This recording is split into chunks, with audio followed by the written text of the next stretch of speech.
सभी पेंशनर साथियों को मेरा नमस्कार। मैं हरिदासन हूँ, retired railway pensioners welfare association central railway के अध्यक्ष हूँ, साथ साथ में all India retired railway men's federation का उपाध्यक्ष हूँ। हम लोगों ने पिछले 25 जून को हमारा दूसरा वीडियो हम लोगों ने जारी किया था, जिसमें मुख्य रूप से RELHS कार्ड के लिए कौन एलिजिबल है, कौन हकदार है, इसके बारे में काफ़ी जानकारी हमने देने का काम किया। लेकिन वो जानकारी देने के समय में हमने सिर्फ यही कहा कि जिनका सर्विस 20 साल कंटिन्यूस जिनका सर्विस है वो इनके लिए हकदार है। लेकिन ये जो 20 साल की जो कंडीशंस है, उन्होंने जो रेलवे बोर्ड ने जो लगाया, कुछ मुद्दों पर कुछ इश्यू के ऊपर इस 20 साल का उन्होंने 20 साल के ऊपर उन्होंने जोर नहीं दिया। यानी कुछ केसेस में भले उनकी सर्विस 20 साल से कम हो तो भी वो RELHS कार्ड के लिए हकदार है। अब वो कौन सी कारण है, उसके ऊपर हम थोड़ी सी आपको समझाना चाहता हूँ। एक तो जिन्होंने मेडिकली अनफिट हुआ, तो ऐसी केसेस में जो मेडिकली इनवैलिडेट हो गया या अनफिट हो गया, ऐसे केसेस में 20 साल की जो सर्विस जो है वो लागू नहीं होगा। दूसरा, जो विधवा औरत है जिनका आदमी ड्यूटी के दरमियान उनका देहांत हुआ, तो ऐसी जो कर्मचारी की जो विधवा है, स्पाउस है, उनके लिए भी 20 साल की कंडीशन लागू नहीं होता है। तीसरा, पुराने ज़माने में जो रेलवे के अंदर जो कैशुअल लेबर्स हुआ करता था, कैशुअल लेबर्स का जो टेम्पररी स्टेटस से लेकर परमानेंट होने तक की जो पीरियड है, उस पीरियड का जो 50% जो सर्विस है उनका, वो सारी काम के लिए सर्विस माना जाता है। तो उनके लिए भी ये 20 साल का जो कंडीशन लागू नहीं होगा। और जो हमारी जो सिन्हा जी है, हमारी जो ज्येष्ठ नेता है MMP सिन्हा जी, उन्होंने कुछ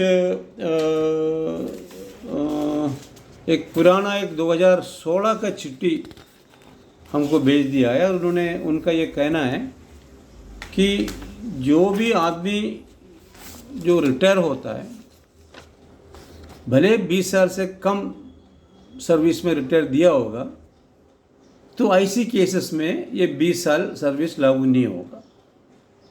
ये चिट्ठी है 2016 का है, पुराना लेटर है।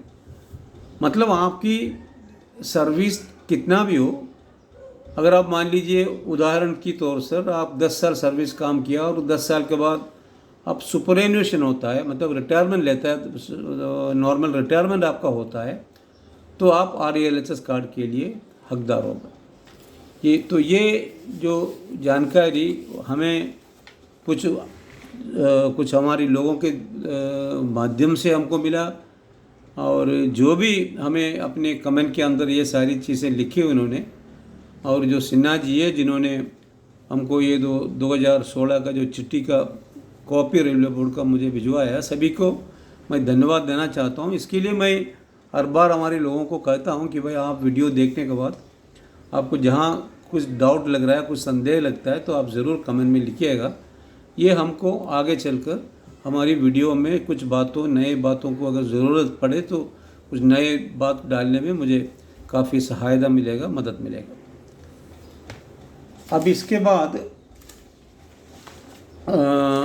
बाद जो है, मैं वो जो एग्रीमेंट की जो बात हमने किया था, उसका एग्रीमेंट जो बनाया जो रेलवे और एम्पैनल हॉस्पिटल में, उसके बीच में, और इस एग्रीमेंट का पहले जो 16/6/2021 का एक चिट्ठी है, जिस चिट्ठी के अंदर जो रेलवे और एम्पैनल हॉस्पिटल के बीच में क्या कंडीशंस रखना चाहिए और उस एग्रीमेंट में क्या क्या सुविधा हम रेलवे बेनिफिशरीज़ को देना चाहिए, वो तमाम चीज़ को उन्होंने वो चिट्ठी के अंदर लिखने का काम किया।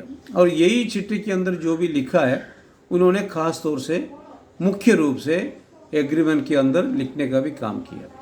वो चिट्ठी का जो शॉर्ट में संक्षिप्त में मैं आपको बताना चाहता हूँ। एक तो जैसे मैंने कहा कि चिट्ठी है 16/6/2021 का चिट्ठी है और इसका सब्जेक्ट है कि implementation of health delivery system and emergency treatment in railway empanelled private hospital revised instruction, ये चिट्ठी का सब्जेक्ट है। तारीख है 16/6/2021। और ये कोई भी आदमी हमारी नेट में अगर इसको अगर आप टाइप करोगे रेलवे बोर्ड की लेटर डेटेड 16/6/2021, आपको इस चिट्ठी का कॉपी आपको मिलेगा। इन्होंने काफ़ी कुछ इस चिट्ठी में लिखा हुआ है जो बाद में आप जो हमारी जो एग्रीमेंट जो इन्होंने जो बनाया उस एग्रीमेंट के अंदर इस सारी चीज़ को उन्होंने शामिल करने का काम किया। तो पहला जो इन्होंने चिट्ठी लिखा है, जो इमरजेंसी केसेस में कोई रेलवे हॉस्पिटल की रेफरल की ज़रूरत नहीं है। इमरजेंसी केसेस में कोई रेफरल हॉस्पिटल की या कोई रेफरल चिट्ठी, मतलब रेलवे हॉस्पिटल से कोई रेफरल लेटर की ज़रूरत नहीं है। यानी आप इमरजेंसी केसेस में सीधा एम्पैनल हॉस्पिटल में एडमिट कर सकता है। ये उन्होंने ये साफ तौर से पहला ही लिखने का काम किया। और वो साथ साथ में ये भी लिखा कि हर जब एम्पैनल हॉस्पिटल में हमारे लोग जब एडमिट होता है तो उनको रेफरल चिट्ठी लाने के लिए इसको मजबूर नहीं करना चाहिए, इसको बोलना नहीं चाहिए और उनसे कोई राशि भी पैसा भी लेना नहीं चाहिए। ये साफ तौर से पहली जो पैराग्राफ में उन्होंने लिखने का काम किया। अब दूसरा जो उन्होंने जो लिखा है कि वो इमरजेंसी के बारे में लिखा है। मतलब ये तो बोल दिया कि भाई इमरजेंसी में आपको बिना पैसा आपको वहाँ ट्रीटमेंट मिलना चाहिए, आपको वहाँ एडमिशन होना चाहिए। मतलब इमरजेंसी क्या है उसके बारे में उन्होंने स्पष्टीकरण दिया हुआ है। अब वो स्पष्टीकरण में करीब करीब 11 बीमारी का उन्होंने जिक्र किया है इसके अंदर। कि जो 11 बीमारी के अंदर बहुत सारे चीज़ आता है कि एक तो मान लीजिए आपको अचानक आप बेहोश हो जाता है, गिर जाता है, या कहीं कुछ हड्डी वड्डी में कहीं लग जाता है आपको, या आपको कुछ ज़बरदस्त पेट में दर्द हो रहा है, या मान लीजिए कोई रोड एक्सीडेंट हुआ, या फिर मान लीजिए कोई सांप ने काट लिया, पॉइजनिंग हो गई हैं, और दूसरा जो शॉक लग गया, इलेक्ट्रिकल शॉक लग गया, या ऐसे करीब करीब 11 डिसीज़ के बारे में उन्होंने लिखा है। और आखिरी में लिखा है जो हम लोग सभी को याद रखना चाहिए, वो ये लिखा है, अंग्रेजी में लिखा है कि any other life threatening condition, मतलब कोई भी जो इंसिडेंट, कोई भी ऐसी माहौल जिसमें आपको लगता है कि आपका जान को खतरा है, ये सारी चीज़ें जो है इमरजेंसी में आ जाता है। तो ये इमरजेंसी का उन्होंने स्पष्टीकरण दूसरा पैराग्राफ में देने का काम किया। और तीसरा में उन्होंने लिखा है कि इसमें आपके पास होना क्या चाहिए। आपको तो हॉस्पिटल में कैश तो देना नहीं है, पैसा तो नहीं देना है, तो आपके पास क्या होना चाहिए। तो उसमें तीसरा पैराग्राफ में लिखा है आपके पास उम्मीद कार्ड होना ज़रूरी है। अब पुराना जो RELHS कार्ड लेकर आप कोई एम्पैनल हॉस्पिटल में जा नहीं सकता है, अगर गया भी तो आपको वहाँ कोई ट्रीटमेंट नहीं मिलेगा। तो आपको उम्मीद कार्ड चाहिए, या फिर एक CTSE कार्ड है, बहुत पुराने, आजकल अभी शायद वो प्रैक्टिकल नहीं है, लेकिन पुराने कुछ काफ़ी लोगों को एक कार्ड देने का काम रेलवे ने दिया है। CTSE यानी cashless treatment scheme in emergency. अगर आपके पास उम्मीद कार्ड हो या आपके पास CTSE कार्ड हो, ये दोनों कार्ड में कोई भी कार्ड अगर आपके पास होगा तो आप इस तरीके से डायरेक्टली इमरजेंसी कंडीशन में एम्पैनल हॉस्पिटल में आप एडमिट हो सकता है और आपको बिना कैश ट्रीटमेंट मिलना चाहिए। अब उसमें एक चौथा पैराग्राफ में उसने लिखा है मामला, इस चीज़ को उसने और थोड़ा सा स्पष्टीकरण करने का उन्होंने काम किया। अब मान लीजिए अगर आपका जो भी ये जो आप इमरजेंसी का नाम पर आप कोई एमपैनल हॉस्पिटल में दाखिल हो जाता है और आपको एडमिट वगैरह करने का काम होता है, उसके बाद आपको स्वाभाविक तौर से आपको कैजुअलिटी में आपको रखना चाहिए और आपका पूरा एक तपासनी करने का काम वो करना चाहिए, डायग्नोसिस आपका करना चाहिए। अब मान लीजिए आपका डायग्नोसिस पूरा हो गया, अब आप ऐसे मान के चलिएगा कि हमें कोई छाती में दर्द हो रहा है।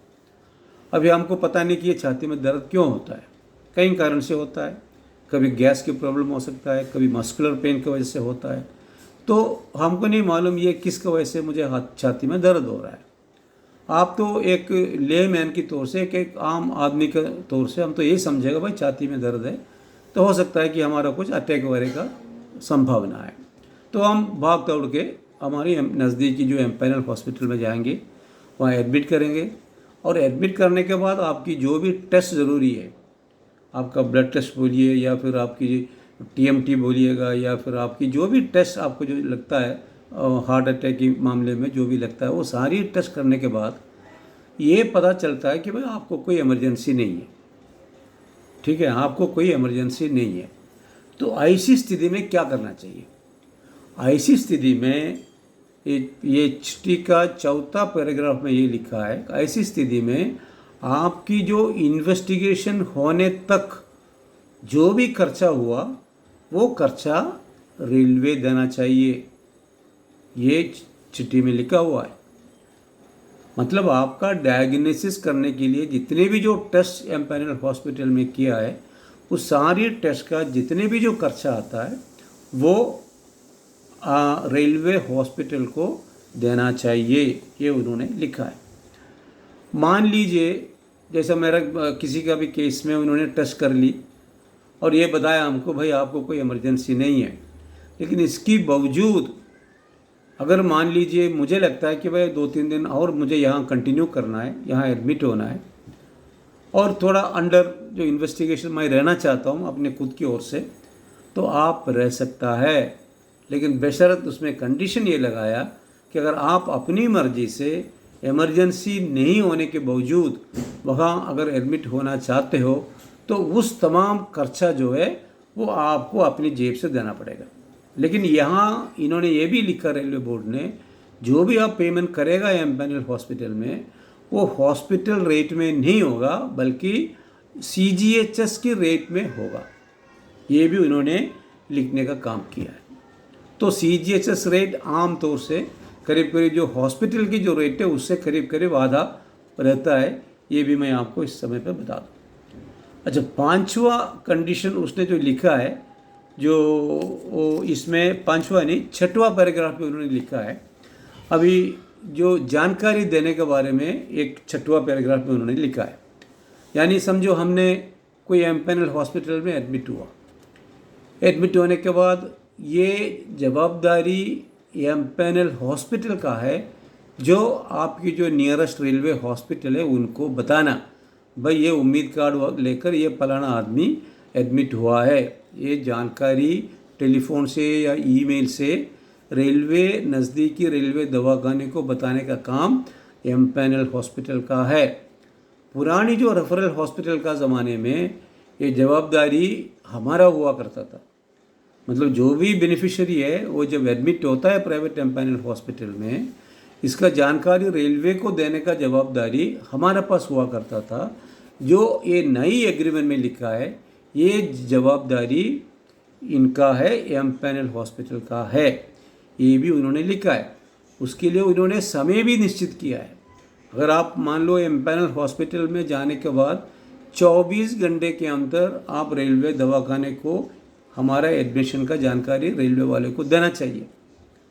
अगर मान लो 24 घंटे के अंदर रेलवे की तरफ से कोई जवाब नहीं मिला, कोई कंफर्मेशन नहीं मिला, तो अगला 24 दिन तक, अगला दिन तक अगर रेलवे हॉस्पिटल से कोई जानकारी एमपैनल हॉस्पिटल में नहीं मिला तो एमपैनल हॉस्पिटल ये मान के चलना चाहिए भाई ये रेलवे का पेशेंट है और रेलवे ने इस चीज़ को माना है, तो फिर उसको वहाँ जो भी अगर ट्रीटमेंट चाहिए वो ट्रीटमेंट उनको देना चाहिए। तो इन्होंने बिल्कुल साफ तौर से ये जो चिट्ठी लाने के मुद्दे में उन्होंने साफ तरीके से इन्होंने लिखने का काम किया। और आगे बढ़कर उन्होंने ये भी लिखता है कि ये रेलवे जवाबदारी एम्पैनल हॉस्पिटल की आपस में जवाबदारी है कि ये आपस में फैसला करे भाई कौन सी माध्यम से आप ये हमको ये जानकारी देगा। ये आप एक तो इनकी अपनी व्हाट्सएप नंबर इनको एक्सचेंज करना चाहिए एम्पैनल का और रेलवे का, या फिर उनकी जो ईमेल आईडी है ये लोग दोनों आपस में एक्सचेंज करना चाहिए।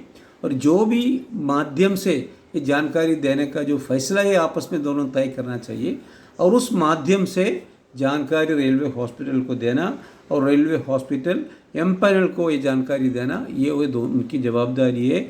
यहाँ हमारा कोई रेफरल चिट्ठी विट्ठी लाने का कोई सवाल नहीं होता है। इसमें ये सारी चीज़ें उन्होंने ये भी लिखा है, 10वां पैराग्राफ में उन्होंने लिखा है कि नहीं, ये 9वां पैराग्राफ में एक बात उन्होंने और लिखा है जो पुराने समय में नहीं हुआ करता था, वो ये है कि ओपीडी के बारे में। ये पहले का जो रेफरल्स जो सिस्टम चल रहा था उसमें ये ओपीडी का प्रावधान नहीं था, लेकिन ये जो नई जो रिवाइज्ड एग्रीमेंट में उन्होंने ओपीडी का प्रावधान रखा गया। ओपीडी में आप बिना कोई रेफरल आप सीधा एम्पैनल हॉस्पिटल में जा सकता है और आपको जो भी ओपीडी ट्रीटमेंट लेना है आप वहाँ से ले सकता है, लेकिन यहाँ भी आपको CGHS रेट में उनको पेमेंट देना पड़ेगा। CGHS रेट में आपको पेमेंट देना पड़ेगा और आपकी जो भी ओपीडी में जो आपका जो प्रॉब्लम है आप डायरेक्टली वहाँ एम्पैनल हॉस्पिटल में जाकर आप वहाँ से इलाज ले सकता है। कोई इसमें भी कोई रेफरल की ज़रूरत नहीं है, ये मैं आपको स्पष्ट रूप से बोलना चाहता हूँ। और उन्होंने ये लिखा रेलवे ने कि ये सारी मामला, ये जो भी जो मैंने आपको जो बता दिया, ये सारी चीज़ें जो रिवाइज्ड एग्रीमेंट में इनकॉर्पोरेट होना चाहिए, उसमें शामिल होना चाहिए। और जो भी हॉस्पिटल इसमें दस्तक नहीं करता है उनको नोटिस देने का काम करना चाहिए। इतना तक रेलवे बोर्ड ने चिट्ठी लिखकर उनको बताने का काम किया। अब अक्सर होता क्या है, ये सब पेपर में ज़रूर है, अपनी जगह पर है, लेकिन हमने ये देखा कि हमारा अनुभव ये है, क्योंकि जो एम्पैनल हॉस्पिटल की जो बिल वगैरह जो है जो जनरेट करने का जो काम है वो उधर का नज़दीक का जो हॉस्पिटल का रहता है, रेलवे हॉस्पिटल का रहता है। तो थोड़ी फार ये लोग हमारी जो एम्पैनल हॉस्पिटल की जो मैनेजमेंट है रेलवे हॉस्पिटल का थोड़ा दबाव में रहता है, और ऊपर से रेलवे वाले के ऊपर तो ये दबाव है ही है अपनी रेलवे प्रशासन की ओर से, भाई आप कम से कम पेशेंट को भेजो, आपके पास रेलवे हॉस्पिटल है, आप लोग रीइंबर्समेंट भी करते हो, तो फिर एम्पैनल में भी आप इतना बिल क्यों बनाते हो। ये दो दबाव इनके ऊपर तो है ही है। तो रेलवे हॉस्पिटल जो है थोड़ा हमारी ही ऑफिसर्स के दबाव में रहता है, और एम्पैनल वाले ये रेलवे हॉस्पिटल के दबाव में रहता है। तो आज भी वो इंसिस्ट करता है कि भाई आप जाकर चिट्ठी लेके आओ। ये अक्सर जगह जगह पर होता है, लेकिन हम लोगों ने इसको लेकर एम्पैनल हॉस्पिटल की जो PRO है या उनकी जो MD है उनको हम सीधा जाकर मिलने का काम करता है और उनको समझाने का काम करता है। हम एग्रीमेंट कॉपी लेकर उनके पास जाता है, तो हमने कहा कि भाई आपने जो भी दस्तक किया है एग्रीमेंट में वो फ़ायदा हमें मिलना चाहिए, इसमें रेलवे कोई बीच में आने का कोई सवाल नहीं आता है। रेलवे ने तो आपको सिग्नेचर करके दे दिया है, आपको ये सब करना है, ये 1 2 3 आपने बता दिया, अब ये आपका जवाबदारी है, आप इसको फॉलो करो। तो ये हम एम्पैनल हॉस्पिटल की मैनेजमेंट को समझाने के बाद कुछ जगह पर ज़रूर कुछ प्रोग्रेस हुआ है, कुछ हमारे लोगों को ज़्यादा मुसीबत का सामना करना नहीं पड़ता है। तो ये हमारी लोगों को इस बात को ध्यान रखना चाहिए, ये जो भी एग्रीमेंट है इसको पहले खुद स्टडी करें, उसके ऊपर चर्चा करें। चर्चा करने के बाद आपकी जो नज़दीकी जो एम्पैनल हॉस्पिटल की जो MD है, जो PRO है, जो भी अधिकारी है, उनके साथ में बैठकर बातचीत करें, चर्चा करें, ताकि हमारा कोई भी पेंशनर जो भी इमरजेंसी में या OPD ट्रीटमेंट के लिए प्राइवेट एम्पैनल हॉस्पिटल में जाता है उनको कोई परेशान ना हो, उसको कोई परेशान का सामना करना ना पड़े। ये ध्यान हम जो all India retired railwaymen's federation संस्था चलाने वाले हमारे पदाधिकारी को रखना चाहिए। तो अभी फ़िलहाल इतना ही। अगला जो हमारा एपिसोड रहेगा उसमें फिर जो एग्रीमेंट की कुछ मुद्दों को लेकर हम फिर आपके सामने हाजिर होंगे। तब तक के लिए धन्यवाद, थैंक यू वेरी मच। हम उम्मीद है कि आप लोग इसको पसंद करेंगे, आप इसको शेयर करेंगे और आप इसको सब्सक्राइब करेंगे, और साथ साथ में आप इसके बारे में कमेंट बॉक्स में ज़रूर अपना राय लिखेंगे। धन्यवाद, थैंक यू वेरी मच।